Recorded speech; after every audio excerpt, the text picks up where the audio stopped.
Seveda, to, kar smo danes videli, je izrednega pomena in je tudi za nas, jaz sem zdravnik, virolog, delam na tem mestu že 25 let, strašljivo, kako ti podatki pravzaprav, to, kar je gospod Žiga prej pokazal, lahko v nekem trenutku postanejo napoved tega, kar nas čaka, in potem, ko sledimo temu, vidimo živo, da se to, kar je napovedano, v resnici dogaja. Zato je v bistvu današnji dan res streznitveni.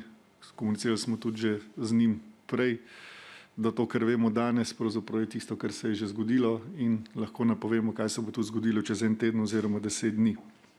Jaz bi opozoril samo na eno stvar, ki jo je gospod Jakulin pokazal, to je odličnost podatkov. Namreč ena od temeljnih stvari je, ki se v teh modelih uporabljajo, seveda operiranje s podatki o pozitivnih in potrjenih primerih. To se pravi, če hočemo te podatke zajeti, moramo v bistvu biti tudi na začetku dosledni. In to v tem trenutku absolutno nismo. Gre za to, da poslušate v medijih, ena od stvari, ki se zdaj uvaja, so hitri testi, ki so trenutno, jaz pravim, na divjem zahodu, ti podatki se ne zbirajo. Jaz v bistvu že kakšen mesec pa pol govorim, da je treba to absolutno urgentno urediti, kajti ne moramo imeti dveh sistemov, ne moramo imeti prostih, bom rekel, kanalov, kjer se to dela, mi pa teh podatkov ne moramo zajeti in jih tudi ne moramo nikomor posredovati. Mi smo absolutno, jaz ves čas zagovarjam, da je treba imeti enotne in povezane podatke, ker če te podatki ne bodo povezani, vsak deležnik bo oškodovan. Naj bo to klinika, naj bo to laboratorij, naj bo to na koncu sledilnik z modeliranjem. Te podatke seveda bodo lahko potem tudi ustrezno obtežili z zaupanjem in tako naprej. To se verjetno tudi z metodami, ki so bile predstavljene, da narediti. Opozarjam pa na to, da v bistvu že ta sistem, ki ga zdaj imamo, ima cel kup pomanjkljivosti, na kar je pač tudi pri študiji, ki jo izvajamo, opozoril profesor Zupan, ki je z nami sodeloval iz FRIA. Pravzaprav mi moramo vedeti najprej tudi nekaj o tem, kar seveda potem sledilnik ne more interpretirati. Mi ne vemo pravzaprav nič o tem, ali pa zelo malo o tem, kdo je testiran. Se pravi, na vstopnih točkah, kjer je priliv teh pozitivnih, kaj drugega ne znamo povedati, kot to, koliko je človek star. Ne vem, če ta podatek sploh do vas pride. Ne vemo pa, ali je pravzaprav bil kontakt, ali je to mlada oseba, ali so to rizične osebe in tako naprej. Tako da tam je zelo velik problem, ki ga je treba enako resno adresirati, zato da bodo ti podatki, kot je gospod Jakulin rekel, pravi, verodostojni in predvsem, da se ljudem pomaga, da takrat, ko jih zajemajo, imajo na voljo orodja, ki so na voljo vsakemu natakarju. V zdravstvu je pa to pravzaprav huda cokla. Ne vem, če ste seznanjeni, pač gre za čisto trivialno stvar, res samo minutko, bom vzel časa. Ko se človek vzame vzorec, bi moral to zdravstveni delavec narediti z nekim terminalom, to opremiti z barkodo, kar ima vsaka deščica, ki jo greste kupiti v Bauhaus, prilepljeno. Se pravi, od tam naprej bi morala identifikacija biti narejena. Ne boste verjeli, da to ni narejeno za nič, pravzaprav ni bilo narejeno, preden se je epidemija začela.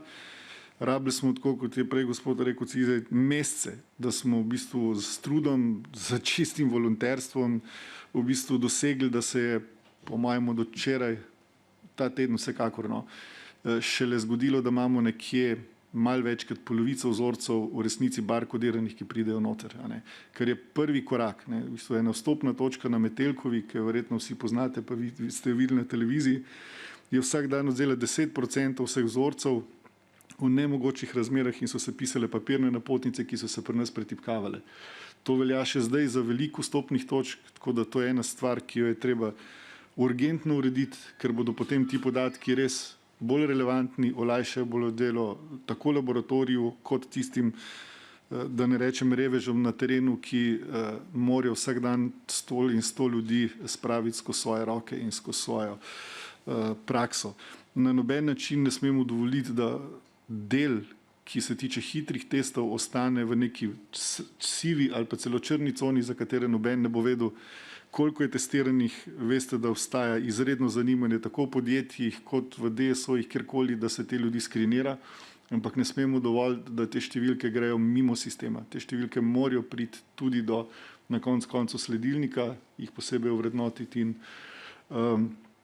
tudi potem interpretirati skladno s tem. Namreč zavedati se morate, da tudi mi smo bili postavljeni enako kot sledilnik v eno stvar, pač za nobeno stvar nismo nikoli tako vestno poročali, kot to poročamo za COVID, in to že od marca. Vsak dan na test natančno smo imeli ure in ure debatiranja, ali je en pozitiven ali ni pozitiven, in to za celo Slovenijo. In to v bistvu je bilo k sreči temeljeno na tem, da mikrobiološki laboratoriji uporabljajo en sam sistem in je bilo mogoče te podatke v relativno kratkem času, enega meseca, integrirati. Tako da imamo vsak dan v realnem času pogled na to, kar se dogaja.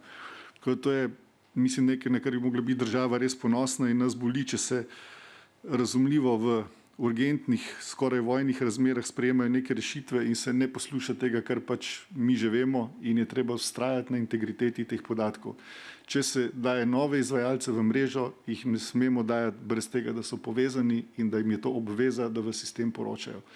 Ker to nam bo dezintegriralo sistem in ne bomo imeli več dobrega uvida v epidemijo. Ker pa posod, ker greste brati, pač en od temeljnih parametrov je to, da vemo, koliko je danes pozitivnih, vsaj v mreži, ki jo imamo. Ne vem, če bomo res lahko vse testirali vedno in posod in s čim, ampak če te baze ni kvalitetne, potem vse naprej od tam je enako nekvalitetno, kot so ti podatki, ki pridejo noter.